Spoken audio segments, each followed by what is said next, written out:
Good evening बच्चों। Students, now we have the very very important topic बेटा, that is relative motion. बच्चों, हमारा physics point of view से ये बड़ा ही इंटरेस्टिंग एज वेल एज बड़ा ही इम्पोर्टेंट टॉपिक है। और अक्सर इस टॉपिक में बच्चे जो हैं वो न्यूमेरिकल्स में ख़ास तौर पर मिस्टेक्स कर जाते हैं। तो प्लीज़ आपसे रिक्वेस्ट है, सभी इसको बड़े ध्यान से देखेंगे कि what is the meaning of relative motion. बच्चों, हम स्टडी करेंगे काइनेमेटिक्स में, अभी फ़िलहाल हम वेक्टर पढ़ रहे हैं बेटा, कि जो रेस्ट और मोशन जो है वो दोनों एक दूसरे के रिलेटिव होते हैं। क्या मतलब इस बात का? How can we say that rest and motion both are relative with each other. Suppose करें आप ट्रेन में बैठकर और दिल्ली से सपोज पहुंच गए जयपुर।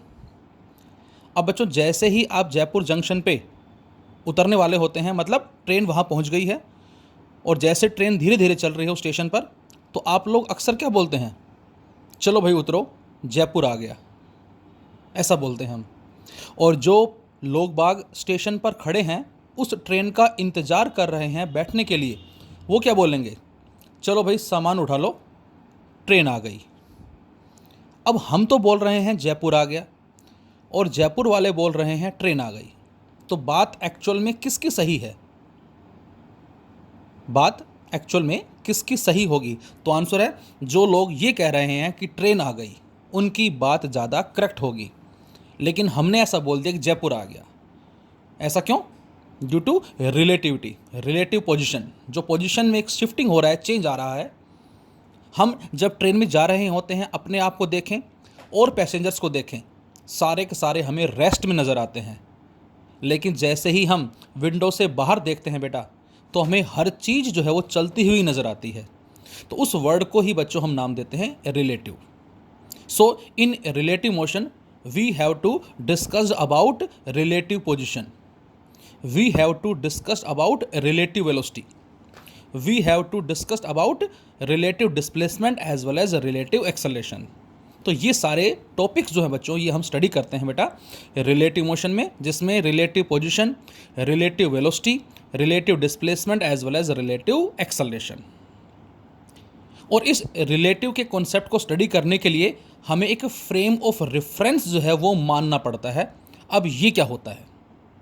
सपोज मैं आपसे कहता हूँ कि आपके घर से स्कूल का डिस्टेंस बताओ क्या होगा, तो आपने बताया से 5 किलोमीटर।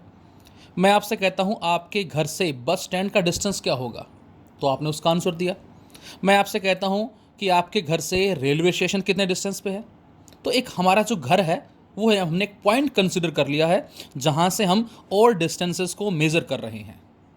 तो बच्चों, यहाँ पर हम जो है क्या लेके चलते हैं बेटा? तो आंसर है, यहाँ पर हम एक रेक्टेंगुलर कोऑर्डिनेट सिस्टम लेकर चलते हैं, जिसमें X, Y as well as Z axis शामिल है, और जिसमें ओ जो है दिस इज द ओरिजिन। और बच्चों, इसको हम क्या बोलते हैं यहाँ? That is frame of reference. हम डिस्कस करेंगे आगे कि फ्रेम ऑफ रेफरेंस हम लेके चलते हैं inertial frame of reference as well as non inertial frame of reference. इसके बारे में हम आगे बात करेंगे कि यहाँ इनर्शियल फ्रेम ऑफ रेफरेंस का मीनिंग क्या होगा, as well as non inertial frame of reference का मीनिंग क्या होगा, which is based upon Newton laws, जो न्यूटन के लॉ पे वर्क करता है। जैसे एग्जाम्पल लें हम, सपोज मैं आपसे कहता हूँ a car is moving with a speed या विद ए वेलोसिटी और with a rate of 72 kilometre per hour. मैं आपसे कह रहा हूँ बेटा कि कार जो है वो ट्रैवल कर रही है 72 किलोमीटर पर आवर की रफ्तार से।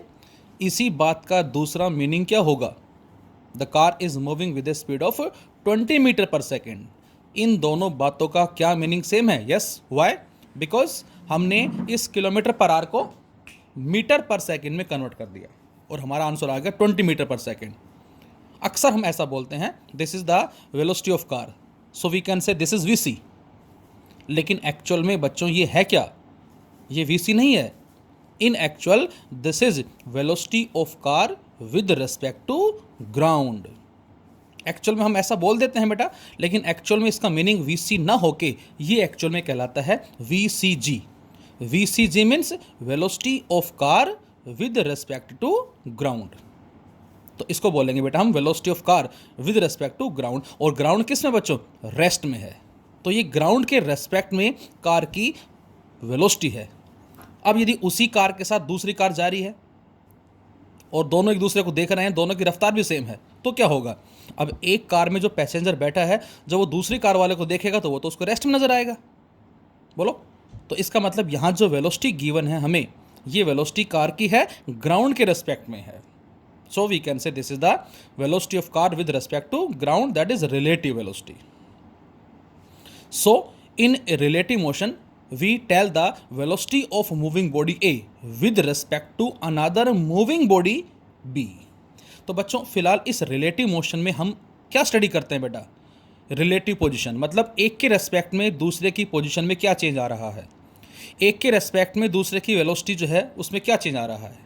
सो in relative motion we tell the velocity of moving body A with respect to another moving body. हमें ए की वेलोसिटी बतानी है किसी दूसरी बॉडी के रेस्पेक्ट में, जिसमें दूसरी बॉडी फिलहाल यहाँ तो ग्राउंड है जो कि रेस्ट में है, लेकिन यहाँ क्वेश्चंस में हमें दूसरी बॉडी भी मोशन में दे रखी है बच्चों, जबकि हमें ए की वेलोसिटी बी के रेस्पेक्ट में कैलकुलेट करनी है।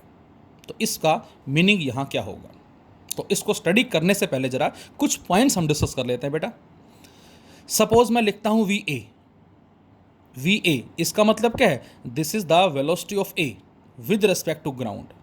इसका एक्चुअल वी ए मीनिंग ना होकर इसको हम वी ए जी भी लिख सकते हैं। इन दोनों बातों का मीनिंग सेम होगा बच्चों। वी ए का मतलब बेटा ये वेलोसिटी है किसकी? ए की। किसके रेस्पेक्ट में है ये बेटा? ग्राउंड के रेस्पेक्ट में है। तो चाहे इसको वी ए लिखें बच्चों हम, या इसको बेटा हम वी ए जी लिखें हम।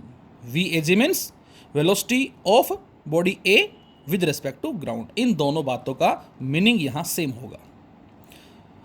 Now V A B, that is velocity of A with respect to B. ये इसका मतलब है। मैं लिखता हूं वी बी ए, तो बी की वेलोसिटी ए के रेस्पेक्ट में कहलाएगी। तो इस कॉन्सेप्ट को समझने के लिए हमने एक बड़ा ही कॉमन सा सिंपल सा एग्जांपल लिया, जो अक्सर हमारी बुक में भी इस तरह के हमें एग्जांपल्स क्वेश्चंस काफ़ी मिलेंगे। That is river swimmer problem या रिवर स्विमर एग्जाम्पल। एक रिवर है और इसमें स्विमर जो है वो स्विमिंग कर रहा है। अब रिवर भी फ्लो कर रही है, स्विमर जो है वो भी स्विमिंग कर रहा है। तो यहाँ पर देखें जरा क्या होगा। तो बेटा एक हमारे पास ग्राउंड है, एक हमारे पास रिवर है और एक हमारे पास स्विमर है। तीन चीज़ें हो गई, ground, river as well as swimmer, जिसमें ग्राउंड तो रेस्ट में है लेकिन रिवर जो है वो भी फ्लो कर रही है और स्विमर जो है वो भी स्विमिंग कर रहा है। तो इसके लिए हमने दो फ्रेम ऑफ रेफरेंस लिए, जिसमें एक को बेटा हमने नाम दिया, ये हमारा ग्राउंड का फ्रेम ऑफ रेफरेंस हो गया and this is point O, that is origin. Ground के रेस्पेक्ट में आंसर देंगे हम। And the second one is we assume a river frame. Second हमने रिवर फ्रेम एज्यूम किया और अपनी तरफ से मान लिया क्या कि this are are is the position vector. What is the meaning of r r या what is the meaning of position vector? तो आंसर है बेटा ये वो वेक्टर है जो हमें किसी भी ऑब्जेक्ट की एग्जैक्ट लोकेशन या पोजीशन के बारे में बताता है। हम ग्राउंड पे किसी पॉइंट पे खड़े हो गए और हमने नदी में उस रिवर में जो लिक्विड वाटर फ्लो कर रहा है उसके पॉइंट को देखा, लाइक उस पर एक ऑब्जेक्ट रख दिया हमने, लाइक के जो है लकड़ी का टुकड़ा रख दिया। अब वो लकड़ी का टुकड़ा लगातार क्या होगा, वहाँ से आगे चलता जाएगा। तो हम जहाँ खड़े हैं वहाँ से उसकी एग्जैक्ट पोजीशन के बारे में जो बताएगा that is known as position vector. तो वो लगातार फ्लो कर रहा है। तो यहाँ से हमने किसी इंस्टेंट पे जो उसका पोजीशन वेक्टर बताया वो बताया आर और इसके पाँव में लिखा कैपिटल आर। और इसका मीनिंग क्या है बेटा? Position vector of river with respect to ground. ये क्या है? This are are is the position vector of river. ये रिवर का पोजीशन वेक्टर है ग्राउंड के रेस्पेक्ट में। अब उस रिवर में कौन स्विमिंग कर रहा है? स्विमर स्विमिंग कर रहा है। तो यहाँ से हमने ये मान लिया S, S is the swimmer. और इस पॉइंट इसको ओ डैश बोल दिया बेटा हमने। इस ओ डैश से इस एस को ज्वाइन किया एक वेक्टर के साथ और इसको आर एस आर का नाम दिया बच्चों हमने। And what is the meaning of R S R? So this R S R is the position vector of swimmer with respect to river. ये ध्यान से सुने सभी, ये पोजीशन वेक्टर किसका है बेटा? रिवर का है। किसके रेस्पेक्ट में? ग्राउंड के रेस्पेक्ट में। ये पोजीशन वेक्टर किसका है? स्विमर का है। किसके रेस्पेक्ट में? रिवर के रेस्पेक्ट में। और बच्चों ये क्या होगा? आर एस, ये पोजीशन वेक्टर है किसका? स्विमर का। किसके रेस्पेक्ट में? ग्राउंड के रेस्पेक्ट में। तो R R position vector of river with respect to ground, R S position vector of swimmer with respect to ground, and R S R position vector of swimmer with respect to river. ये तीन चीज़ें हमने assume की हैं, और यहाँ से एक वेक्टर ये, एक वेक्टर ये, और एक वेक्टर ये। तो यहाँ कुछ ट्राइंगल लॉ वाला कॉन्सेप्ट जो है बेटा बच्चों वो क्रिएट हो रहा है। देख सकते हो आप, जहाँ पर पहले का हेड कंप्लीट हुआ है बेटा, वहाँ से दूसरे की टेल स्टार्ट हुई, और इसका बच्चों ये क्या कहलाएगा, रिजल्टेंट वेक्टर। ध्यान से देखेंगे सभी इसको, तो ये कहलाएगा इसका रिजल्टेंट वेक्टर। मैं एक बार फिर से रिपीट कर देता हूँ बेटा, यहाँ आर, कैपिटल आर क्या है, position vector of river with respect to ground. R S R क्या है, position vector of swimmer with respect to river, and R S क्या है बेटा, position vector of swimmer with respect to ground. तो यहां से अब हम ट्राइंगल लॉ के कॉन्सेप्ट को अप्लाई करें बच्चों। तो सपोज ये ए वेक्टर है, ये बी वेक्टर है, और ये दोनों का हो गया रिजल्टेंट वेक्टर अपोजिट ऑर्डर में, जो पहले की तो टेल से है और दूसरे के हेड से है। तो यहां से R R vector plus R S R vector equal to R S vector. तो बच्चों यहां से R R vector plus R S R vector equal to R R vector, R S vector. R position vector है, capital R river के लिए, R position vector है, S swimmer के लिए, आर पोजिशन वेक्टर है स्विमर का river के respect में। और यहाँ से बच्चों हम इसको ले गए राइट साइड में, किसको, आर आर को। तो लेफ्ट में आर एस आर क्या बच गया, position vector of swimmer with respect to river क्या आ गया बेटा, ये आ गया R S minus R R. मतलब दोनों पोजीशन वेक्टर का डिफरेंस आ गया, एक तरह से सब्ट्रैक्शन ऑफ वेक्टर आ गया बच्चों। ये आपको ध्यान होगा, हमने पढ़ा था R vector equal to A vector minus B vector, तो इसका मतलब ये वही आ गया, R vector equal to A vector minus B vector, उस तरह का आ गया। और मैंने आपको बताया था कि यदि आपको सब्ट्रैक्शन ऑफ ए वेक्टर आ गया, इसका मतलब आपको रिलेटिव वेलोसिटी आ गई है। तो सेम वही कॉन्सेप्ट हमारा, ये चेंज इन वेलोसिटी आ गई है।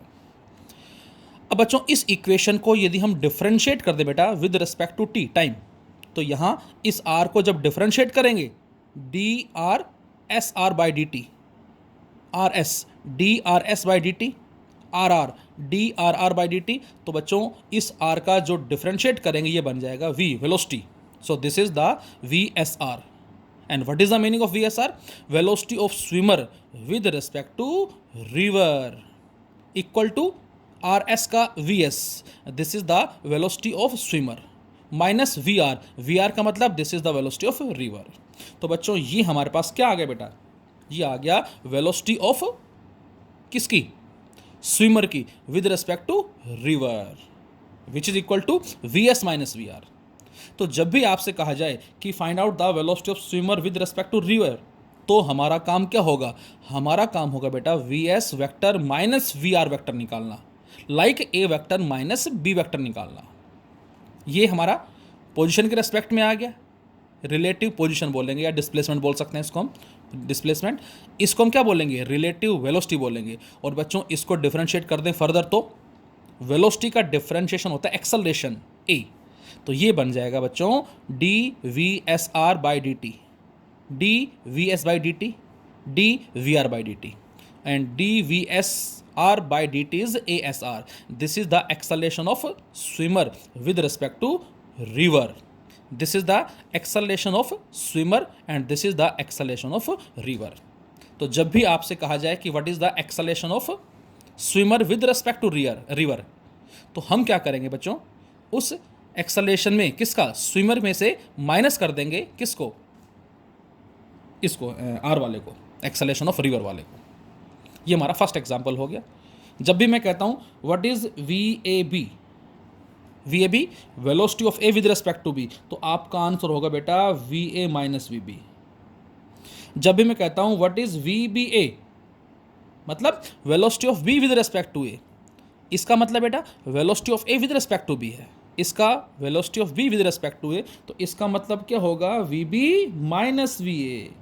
तो जिसकी भी वेलोसिटी निकालनी जिसके रेस्पेक्ट में, तो कैसे निकालेंगे हम, उसकी वेलोसिटी वेक्टर फॉर्म में माइनस जिसके रेस्पेक्ट में निकाल रहे हैं उसकी वेलोसिटी। और एग्जांपल लिया हमने मैन रेन प्रॉब्लम, हम स्टडी करेंगे आगे मैन रेन एग्जांपल। सपोज मैं लिखता हूं वी एम आर, भाई मैन जो है वो चल रहा है और बारिश हो रही है, तो हमें फाइंड आउट करनी है VMR, मतलब velocity of man with respect to rain. तो क्या होगा, VM vector minus VR vector. अच्छा, मैं आपसे कहता बेटा फाइंड आउट VRM, तो मैं आपसे कहता फाइंड आउट VRM, तो आप क्या करते, velocity of rain with respect to man, तो हम लिखते VR minus VM। No matter, जो भी हमें पूछे हम उसके हिसाब से आंसर देंगे। सो VMR is VM vector minus VR vector. और आप चाहें तो इस VR वेक्टर को इधर भी ला सकते हैं, इस तरफ। तो VM वेक्टर क्या आ जाएगा बेटा, VM वेक्टर आ जाएगा VMR vector plus VR vector. इसको ऐसे भी लिखा जा सकता है, इसको उधर ले गए, सिंपल मैथमेटिक्स को हमने अप्लाई किया। और एग्जाम्पल लिया हमने third, that is aeroplane wind example. Aeroplane चल रही है और हवा, विंड जो है वो भी फ्लो कर रही है। तो आपसे कहा जाए what is the velocity of wind with respect to air, तो हम क्या करेंगे, विंड की वेलोसिटी में से माइनस कर देंगे किसकी, एरोप्लेन की velocity, wind as well as aeroplane. So VWA that is velocity of wind with respect to aeroplane, VW vector minus VA vector. इसी में ही यदि मैं आपसे कहता what is the velocity of aeroplane with respect to wind, तो हम लिखते बेटा VA vector minus VW vector, मतलब velocity of air minus velocity of velocity of aeroplane minus velocity of wind. मैं एयर वर्ड यूज कर रहा हूं, not air, aeroplane, sorry for mistake. So finally we conclude that, तो finally बच्चों इन सभी से हम एक बात तो समझ गए, क्या, चाहे रिलेटिव वेलोसिटी हो, चाहे रिलेटिव पोजीशन हो, चाहे रिलेटिव डिस्प्लेसमेंट हो, चाहे रिलेटिव एक्सेलरेशन हो, इन सभी में जो कॉन्सेप्ट हमारा वो क्या है, दैट इज वेक्टर सब्ट्रैक्शन का कॉन्सेप्ट है। तो ये रिलेटिव का जो कॉन्सेप्ट है कुछ और ना हो के बच्चों, ये बेटा वेक्टर सब्ट्रैक्शन को ही रिप्रेजेंट करता है। और वेक्टर सब्ट्रैक्शन हम ऑलरेडी डिस्कस कर चुके हैं पहले, एक बार जरा फिर से रिवाइज करते हैं हम, क्या, we have already discussed about vector subtraction and how we can find the resultant. और वहाँ हमने रिजल्टेंट फाइंड आउट किया था R vector equal to A vector minus B vector, जिसको बच्चों मैंने ऐसे लिखा था A vector plus minus B vector, कुछ इस तरह से लिखा था मैंने। तो सेम चीज़ यहाँ पर है, एक वेक्टर A बेटा, दूसरा वेक्टर B, आपको नज़र आ रहा है यहाँ से। हमने क्या किया, दोनों की टेल से टेल ज्वाइन कर दी, इस तरह से कुछ। अब जरा सोचें, हमें निकालना है R vector equal to A vector minus B vector निकालना है सपोज, तो इसका मतलब यहाँ से A कितना आएगा, यहाँ से A आ जाएगा, A वेक्टर आ जाएगा R vector plus B vector. तो इसका मतलब R वेक्टर में B वेक्टर ऐड हो रहा है। तो जरा हमने दोनों को टेल से टेल मिलाई, ये बन गया। अब हमने एक लाइन यहाँ ड्रॉ कर दी, दिस वन, एक तरह से सपोज मान लिया ये हमारा रिजल्टेंट है, एज्यूम किया हमने। अब यदि बच्चों इसका एरो मैं इधर करता हूं तो क्या होगा, और इसका एरो नीचे करता हूं तो क्या होगा, ये बात बड़ी इंपॉर्टेंट है, ध्यान से देखें। ये वेक्टर A है बेटा, ये वेक्टर B है। यदि मैं इस लाइन में एरो ऐसे लगाता हूं तो देखो क्या होगा, ये वेक्टर है B, जहां पर ये कंप्लीट हुआ है वहां से स्टार्ट हुआ दूसरा R, तो बेटा इसका और इसका ये क्या कहलाएगा, रिजल्टेंट। इसका मतलब ये कहलाएगा resultant vector. So B vector plus R vector equal to A vector. तो R वेक्टर क्या आएगा बेटा, B को उधर ले गए, that is A vector minus B vector. मतलब कहने का ये कि यदि हमें रिजल्टेंट A बनाना है तो उस केस में ये आएगा। अच्छा, इसी के अंदर यदि हमें बनाना होता क्या, R vector equal to B vector minus A vector, तो बच्चों इस एरो को ऐसे लगाने के बजाय इस एरो को नीचे लगा देते हैं हम, कुछ इस तरह से। देखो वही A वेक्टर है, वही B वेक्टर है बेटा, लेकिन इस बार एरो हमने ऊपर ना लगा के नीचे लगा दिया इस तरह से। क्यों लगाया, क्योंकि इस बार इसका और इसका ये क्या कहलाएगा बेटा, रिजल्टेंट। देखो एक वेक्टर यहाँ चला, जहाँ इसका हेड कंप्लीट हुआ है वहाँ से दूसरे की टेल स्टार्ट हुई, और बच्चों इसका और इसका ये क्या कहलाएगा, रिजल्टेंट। तो यहाँ पर हम कह सकते हैं A vector plus R vector equal to B vector, so R equal to B vector minus A vector. तो आपको दोनों डायग्राम में डिफरेंस साफ नज़र आ रहा है, ये A वेक्टर, ये B वेक्टर, ये A, ये B। इसमें एरो हमने नीचे की तरफ किया और इसमें एरो हमने ऊपर की तरफ किया। जब नीचे करते हैं तो बेटा रिजल्टेंट बनता है ये वाला, और जब एरो ऊपर करते हैं तो रिजल्टेंट बनता है ये वाला। और उसके हिसाब से या तो मिलेगा हमें A vector minus B vector, और या मिलेगा हमें B vector minus A vector. So finally in relative velocity concept what we have to do. अब हमारा कंक्लूजन कि जब भी हम रिलेटिव वेलोसिटी या रिलेटिव एक्सेलरेशन, रिलेटिव डिस्प्लेसमेंट के क्वेश्चंस करेंगे बेटा, तो उसमें हमें क्या करना होगा। जैसे एक ऑब्जेक्ट ट्रैवल कर रहा है किस वेलोसिटी से, va से, कुछ इस तरफ, दूसरा ट्रैवल कर रहा है कुछ इस तरफ, किस वेलोसिटी से, vb से, और हमने मान लिया इनके बीच का जो एंगल है, सपोज एक ये है बेटा और एक ये है, इस तरह से हमने माना दोनों के बीच का एंगल कितना है, that is theta. Theta is the angle between va and vb and we have to determine बच्चों vab वेक्टर, मतलब velocity of a with respect to b, ये हमें डिटरमाइन करनी है। अब velocity of a with respect to b का meaning क्या होगा, जो स्टेटमेंट हम हमारी बुक्स में स्टडी करते हैं वो क्या है, मिल रहा, वो स्टेटमेंट हमें मिलती है बच्चों, relative velocity of a with respect to b is velocity with which A appears to be moving when B is supposed to be at rest।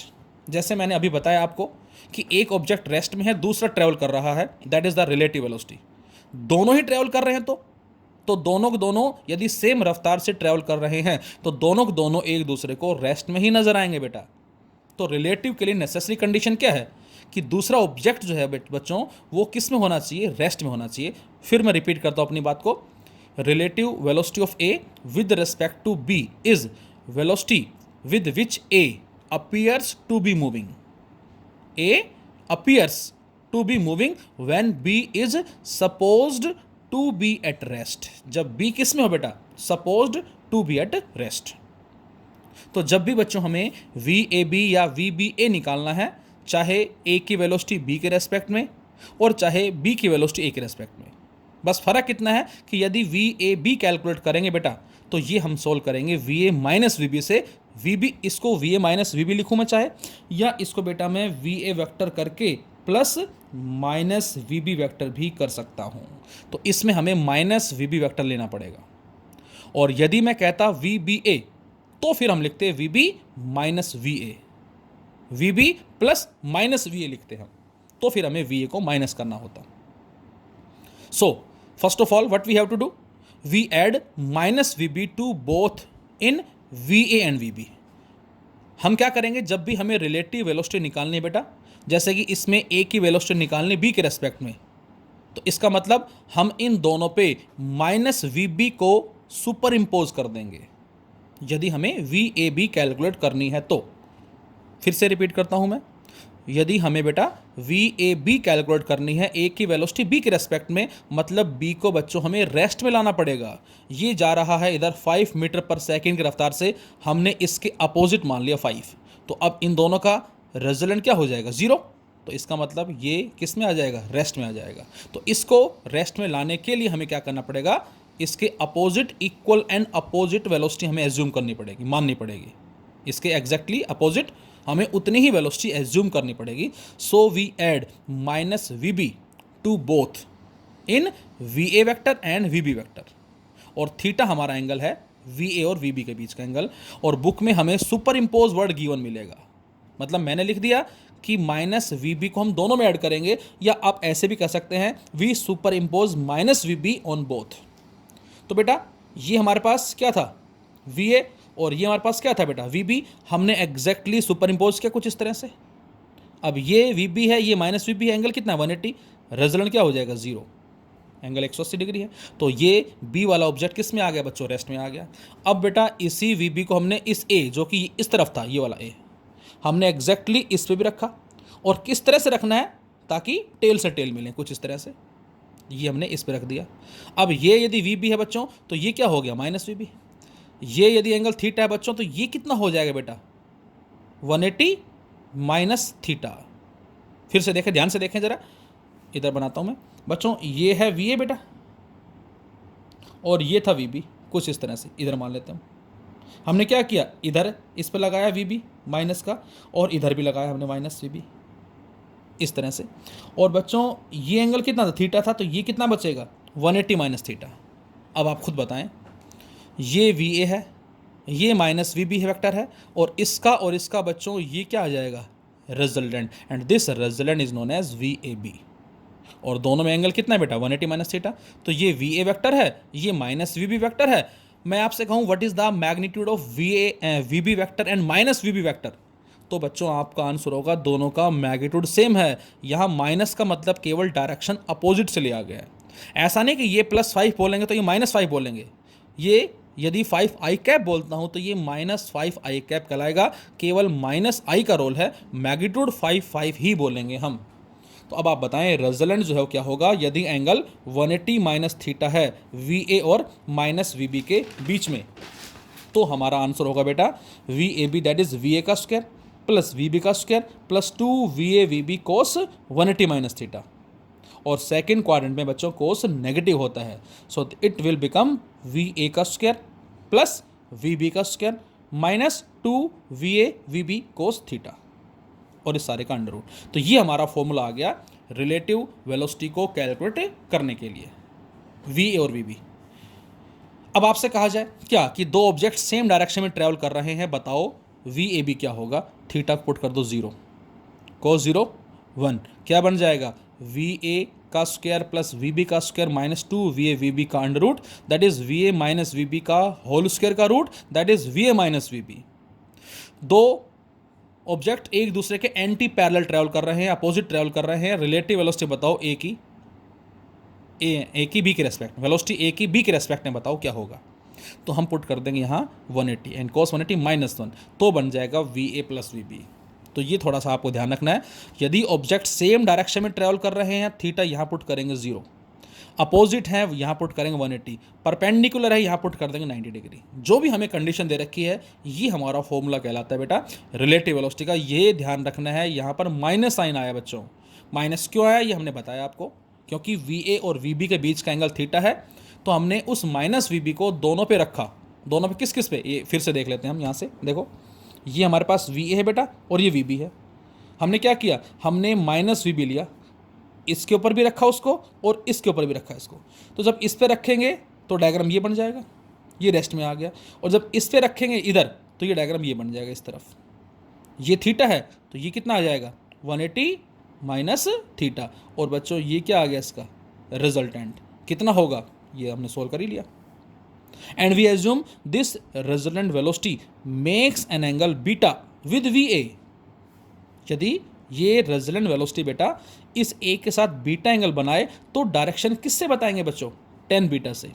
और वहाँ हमारी डायरेक्शन क्या आई थी, सोचिए जरा, वहाँ डायरेक्शन आई थी B sine theta upon A plus B cos theta. Same VB sine 180 minus theta upon A का मतलब VA प्लस B का मतलब VB कोस थीटा का मतलब 180 माइनस थीटा। क्योंकि ये एंगल किसके बीच में लेना है हमें, ये एंगल बच्चों ध्यान रखना आपको VA और -VB के बीच का एंगल है, ना कि ये वाला, क्योंकि हम यहाँ रिलेटिव वेलोसिटी के कॉन्सेप्ट को सोल्व कर रहे हैं और रिलेटिव वेलोसिटी कुछ और ना होके सब्ट्रैक्शन को ही रिप्रेजेंट करती है। आपको ध्यान होगा, एक बार फिर मैं रिमाइंड करवाता हूँ। हमने लिखा था R vector equal to A vector minus B vector, this is minus, तो इसको लिखा था बेटा हमने A vector plus -B vector. हमें वेक्टर दे रखा है दिस वन इज A और एक वेक्टर दे रखा है दिस वन इज B, और ये इनके बीच का एंगल थीटा हो गया। तो -B के लिए हमने क्या किया था बच्चों, -B के लिए हमने इस तरफ एज्यूम किया था ये। अब यदि ये थीटा है बेटा तो ये कितना आया था, दिस इज 180 माइनस थीटा, तो ये A है ये -B है, ये दोनों का रिजल्टेंट सेम यही कॉन्सेप्ट है बच्चों यहाँ पर। और इसमें जो मैग्नीट्यूड है बेटा कितना आया था, वो आपका आया था A² प्लस में B² माइनस में 2AB कोस थीटा। ध्यान होगा आपको जो हमने सब्ट्रैक्शन ऑफ वेक्टर पढ़ा था, और बच्चों यहाँ पर भी सेम चीज़ आई है।